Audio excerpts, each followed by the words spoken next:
The latest forecast we published in this Food Outlook report points to quite an increase in the level of global food import bill. We are going to reach $1.4 trillion.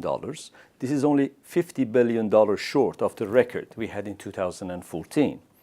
There are many reasons for this year-on-year increase in the global import bill, most important of which has to do with firmer prices and freight rates. Freight rates have increased sharply year-on-year, and also there has been an increase in the volume of trade. In other words, countries have been importing more of the food commodities which we included in the calculation of the global import bill. The most interesting aspect of this increase is that among the commodities, we have seen the biggest, let's say, year-on-year increase in the expenditure on imports on livestock products and on cereals. So these are the two important commodities going up. And then when you look at the composition, in other words, as to where this increase has been more important, in fact, the low-income deficit countries seem to have been, the growth in their imports seem to have been basically going at about twice the rate at the global level. In other words, if the world import bill has been rising 6% year on year, for them, the increase has been over 10% up to 12% year on year.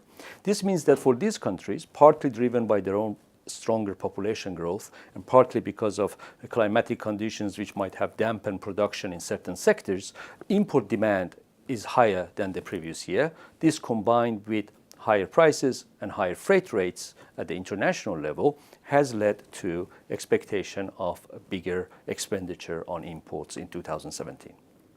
In this report, we point to the fact that for cereals, we're definitely going to have a record production. We're going to have record inventories for some of the cereals, such as for wheat or for maize.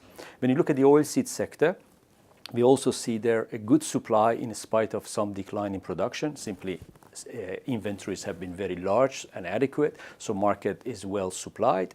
If you look at the meat and dairy sector, again, the story is more or less the same. There have been, of course, some differences and divergence in price trends among various commodities, but in general terms have been good. For dairy, there has been issues with butter.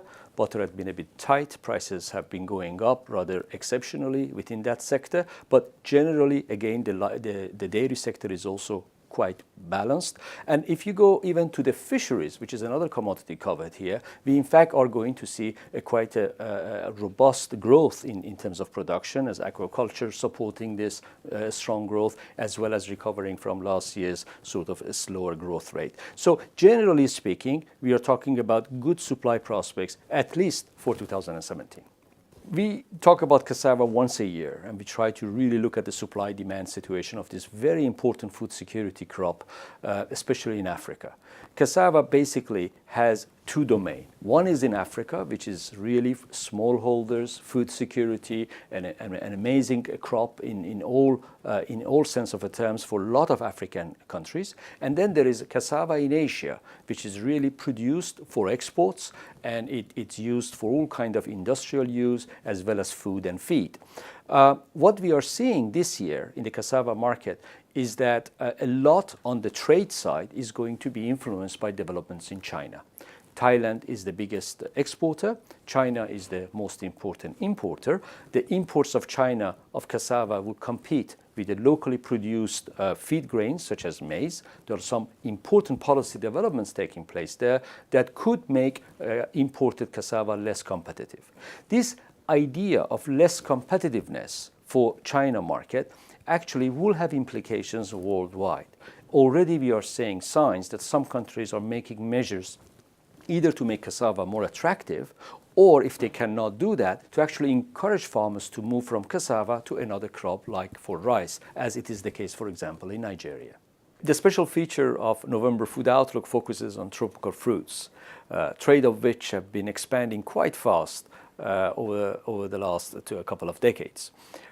We think that the tropical fruits as a sector is quite an exciting sector. It's very important for the developing world, where 99% of it is actually produced, and is becoming increasingly important in trade, because although most is consumed where it's produced, trade is becoming quite an important, let's say, element in tropical fruit production, simply because these fruits are extremely nutritious, and the fact that people, when their income rise, they tend to have a stronger appetite for these products. As important as this sector is, one of the main challenges facing it, more than probably many other commodities, is climate change. And the reason for this is that most of the commodities that fall into the category of tropical fruits, especially those studied in this report, in fact need to wait a couple of years to bear fruits. So you could just imagine if you have a hurricane or a bad weather, unexpected development like we had very recently, what the implications would be, especially since these products are produced in developing countries.